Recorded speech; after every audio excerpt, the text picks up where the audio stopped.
Hey guys, welcome back to the channel. I have another cloning session. This time working in a 2014 Mercedes C300. This is from Ian in California. He sent actually two things. I think it's a shop, right? Because he sent me a 2001 Eurovan instrument cluster, which is coming next. And then he sent me these computers to be cloned. And the reason they're doing a clone, I'm going to show you. Well, the computer, they sent me the donor and the original, which I was a little surprised to see a hole drill into the module itself. The computer was completely open, and I hope that they didn't damage the board to the point that I would not be able to clone. But I mean, it is definitely damaged itself. You can see in there, this spot in here, and if I turn around, it's a blown diode in there. So we'll see how much. You can see it from here left up.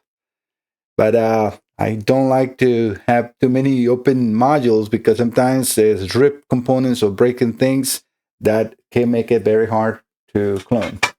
But yeah, so what I want to do first than anything is we'll show this computer. I use the same Bosch website that I show in the other video. And I can show you that here too as well. Give me 1 second.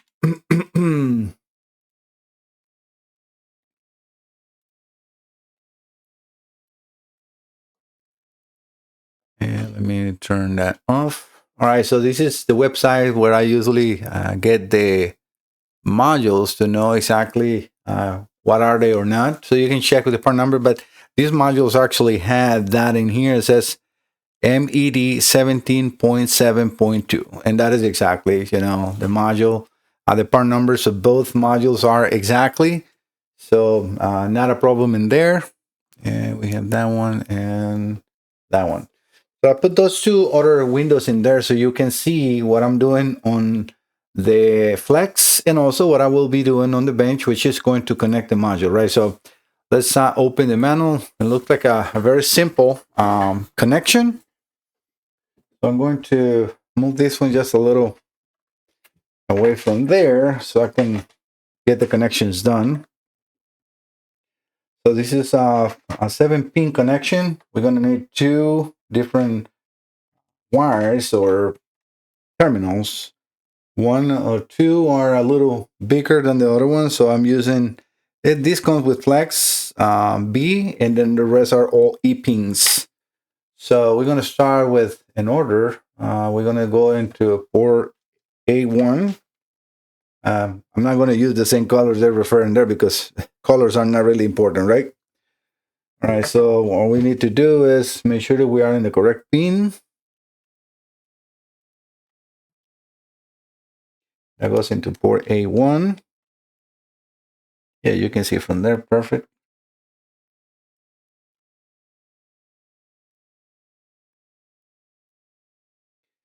All right, the next is going to be a ground. And that goes into A5.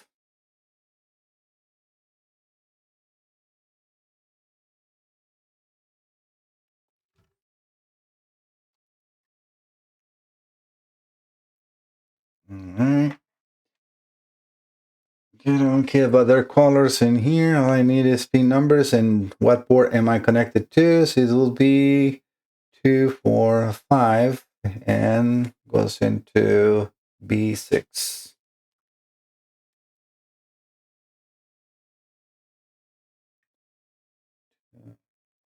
I have to change the pins. Need a bigger pin so the E's are not working in here. So let me change that. All right, the correct terminal, again, based on, this is very unique with flex. So if you have a flex, you're going to need the D terminals for this computer. All right, so I already have one in there on that 5th pin, which is where I am right now. And that should go over to, all right, so that is pin 54, and that should go into B6.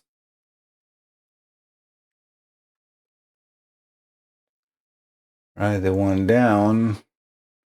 And you can go over to your, wire diagrams if you want to know what those are. Most likely are CAN bus.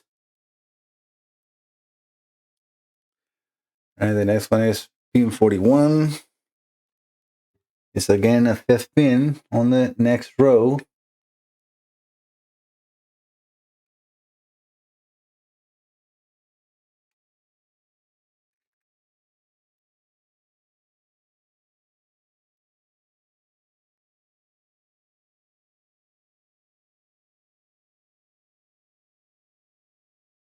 And then that goes into B5, which is definitely CAN bus. I'm so used to now the connections that I know that those are for that. All right, the next one is probably a power. That is, yeah, and it's a power is going in an A4.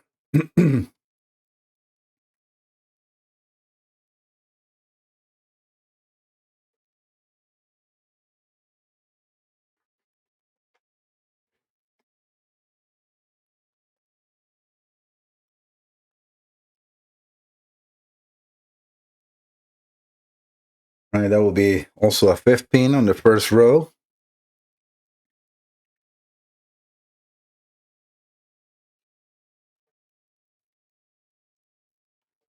And again, that's A4.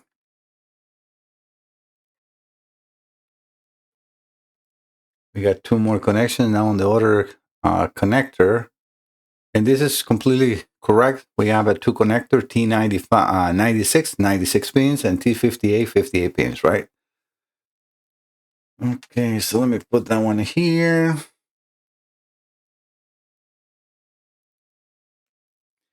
And that will be, let me see, 2, 4, 6, 8, 9. So the 9 pin.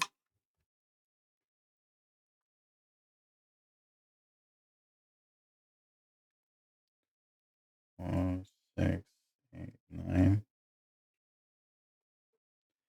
We get the other one in since I have it in here, because that will make it very easy. I don't have to go back. That is on the next row, and it's the number 10 pin, which is pretty easy, just to go one over. Okay.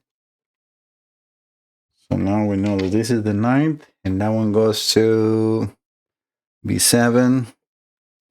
And most definitely the other one is going to go to B8.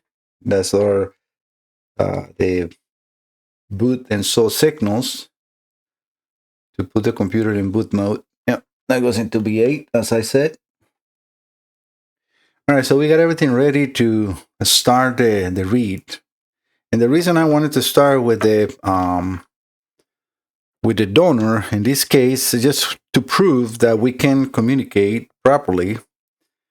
I'm going to move it just so it's not in my way. All right, so that should be good. I think the light and everything is okay, so I don't need to change nothing. So that is the manual. I forgot to mention, well, it is a 2014 C300. The designation by Mercedes on that model is W205.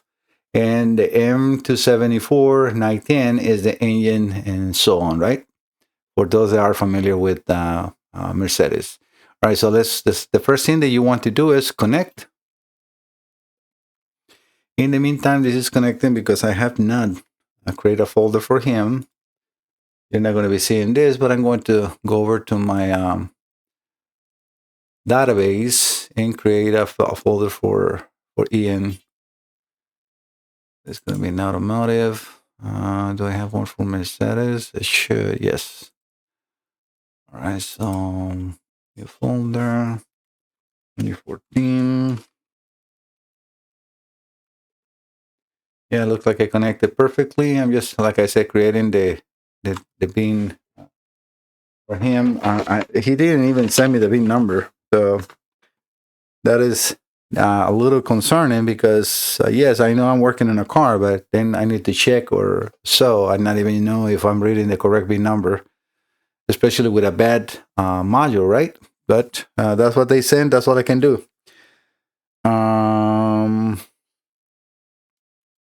In California, no bean, bad module, burnt original. Open it. I already put those lines for myself. I got already pictures and everything from him, but I will take a picture when I'm doing this as well. Open it and donor for cloning.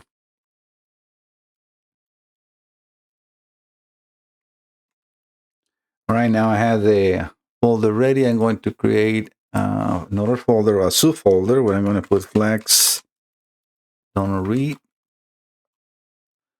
and then another one, flex original read.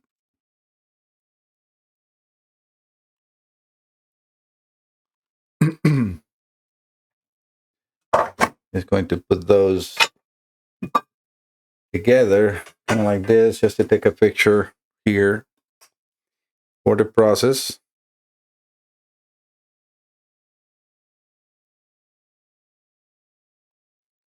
And I know I'm recording a video, but I would like to do extra, right?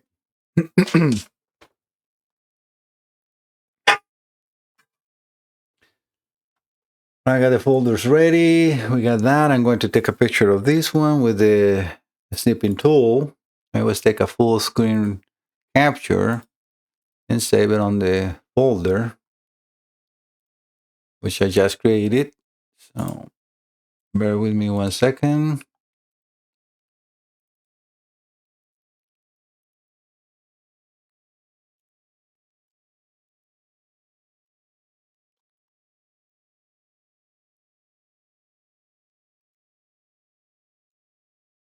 I just named that one successful connection and donor. All right, let's do a full backup. And as I mentioned it before, I always recommend to save your folders, this backup and the internal flash and the internal EEPROM, to the desktop, and then move it from there over to the folder you created. And this is just because of Windows. Windows 11 is very, very picky about file names, and they might corrupt your folder information or your read information if you don't do it that way. So be careful with that.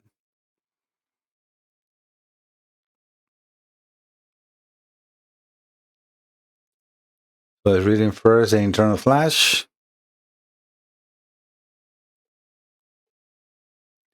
It's 1:24 p.m. on a Sunday. Got my food waiting or coming this way, so I'll be getting lunch pretty soon, hopefully.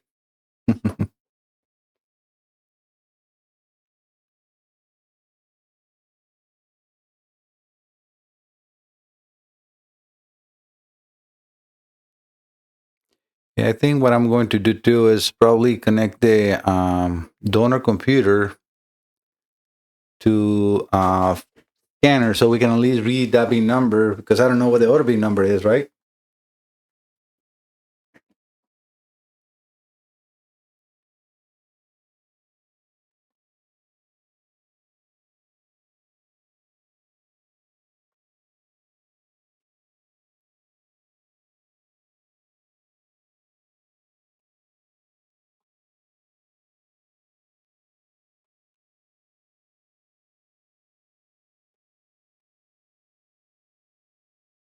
Just looking for my connectors. Let's see if I can use this for that, so we can perform a read when it's done and connect to the scanner. Let's see another thing. I'm looking at to see if the computer has 10 resistors or not. A little hard to say.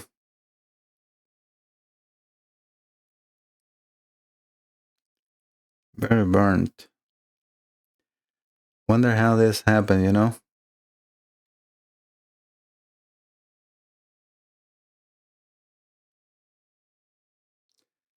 Yeah, no, it's not that obvious just to know if it has CAN bus or not, but we'll know when we connect. All right, so we're going to save all. And again, we're going to do this on the desktop. We're going to name it different. And again, you cannot see this, but I'm just going to shorten the name. And I'm going to put 14 C300 Ian Donner. I'm going to check, make sure that that is indeed there. Okay, so you guys are not going to be seeing this, but I am in the desktop checking. Yeah, the folder is there, and I have the full backup, and I have in that folder inside, I have the EEPROM and the internal flash, and they're like super long names. So, yep, I don't need to really do what I'm about to do, but I always do just in case I have everything wrong or anything runs on it. So I'm going to read the flash. Well, actually, I can stop it this way because we don't really need it for this folder, but as you can see, it's actually going really fast. So this is what you should do, right? So you want to save the flash in the EEPROM, even though when you do a full backup and you save or ask to save all the files, they're already there. The problem with that is, unless you, again, open it in the desktop, is if you open it in a folder and you save it in there, it might be corrupted because of the long name that this software saves it with. And I'm sorry about that. Since I pressed this button, I'm going to have to hang up in here. So let me just stop the video for you guys so I don't have to hang up for this all this long. Okay, I got the two readings on the EEPROM and the flash. Let's connect that module over to the bench and see if we can read the bin number. So I'm going to first get out of Flex so we can safely disconnect the cables.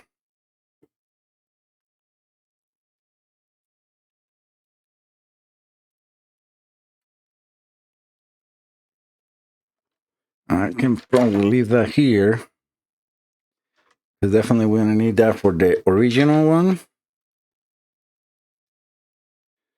Which, you know what? Let me first try to read the original one and see if we have anything that we can do with it. I'm going to open Flex again one more time. Just switching gears a little bit.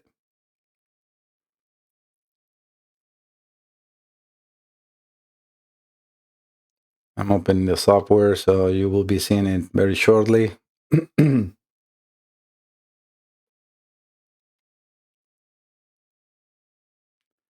And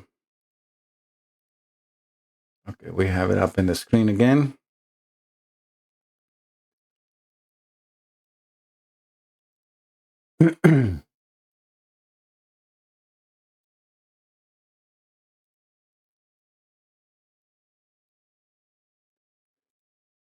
All right, so let's do the same thing. I'm going to go into vehicle list and I'm going to put the MET 17.7.2.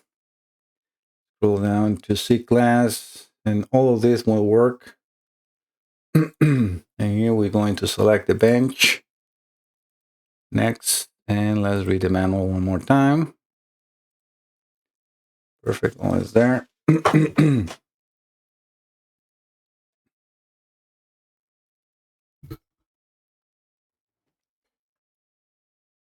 See the connections. This is power. It should be this pin. Ground should be the green one in my case.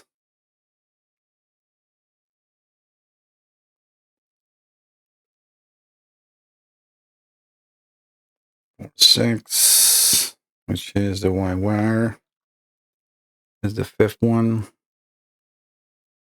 Put my glasses on.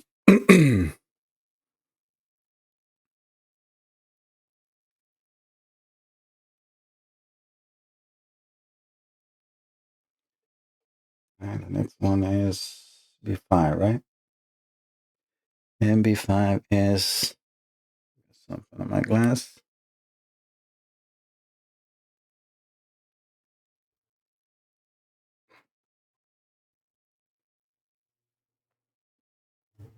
That should be the orange wire.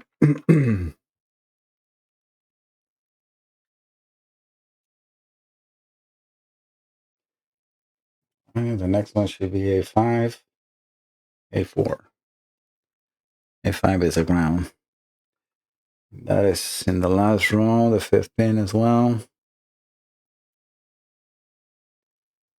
All right, and the other connector, 2, 4, 6, 8, 9. The 7, which is a purple one or whatever here. 2, 4, 6, 8, 9.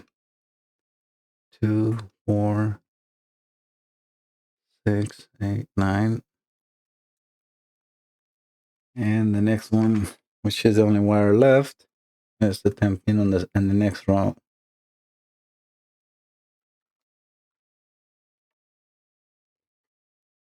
All right, we got everything connected. Let's see if we can connect. Nope. Immediately it's showing a problem, unexpected error. So we got a dead short.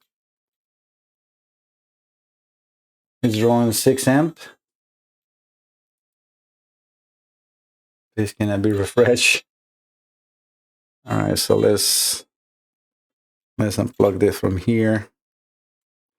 So we got a dead short on the original module.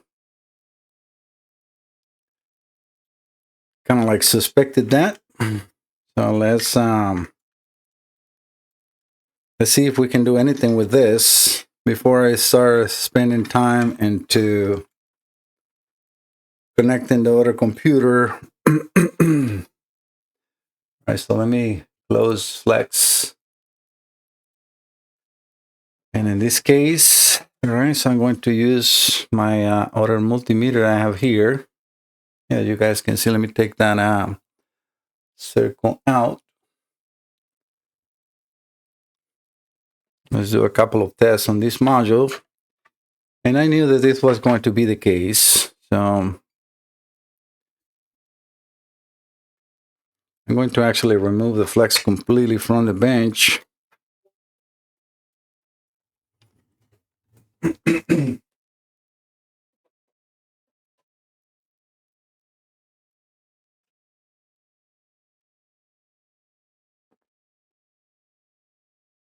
Let the wires connected so I can use it if I can do something with this, right? So let me see what damage do we have here first.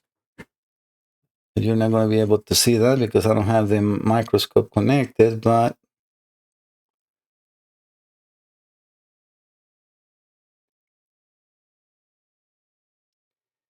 and the way that is, I'm going to have to cut the diode. Already completely burned.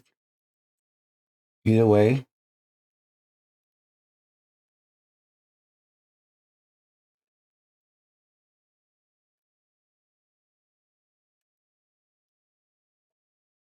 I'm just going to save it for now and there. And let's see. So the way these got burned, it could have potentially melted more under it. So let's go into power and ground, looking at the same connections that we have from Flex. I have the continuity. Yes, I have it on continuity. So what we're going to do is read continuity from those two pins. Yes, we got a dead short.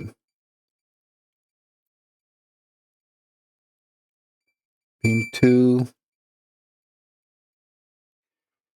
Pin 3 is shorted. So let me get a wire diagram, guys. Be right back. Well, guys, as you see, I have removed everything from the bench. That computer is sadly not able to be repaired, at least partially repaired, because it's impossible to repair that computer. It has a burn. But I have successfully done so in the past where a computer is at least opened by me and I started from the scratch. Not that they did anything by opening it up. I don't know what they drilled a hole to it. Just something new that I've never seen. But yeah, definitely the computer is so shorted that you repair one short and it follows inside into the next one. And now it's getting into the point where 5-word references and other signals that are important for the microprocessor are compromised. So that makes that computer completely garbage. So there's nothing I can clone, nothing I can copy from that, and I'm not going to spend hours that I'm not going to be able to build and to try to just transfer the data for a clone that is a very minimum charge. So I hope that you guys understand, and hopefully you see that there is some value on the video that I show you with the at least read from the donor. I'm going to contact the owner of the computer and see Sunday. So I cannot reach him today, but I will try to see if he wants me to virginize that computer so he can install it on the car. When I virginize a computer, you will need to do a relearn on the throttle body and some other adaptations that are required, and you need to have a capable tool. So before I jump the gun and do anything into the donor again, without the customer consent, I need to talk to him and see what he wants to do. All right, guys. Again, if you're in the channel, don't forget to subscribe. That really, really helps my small business grow and be shown and recommended my videos. So please, I really appreciate if you do that. Talk to you later. Bye-bye.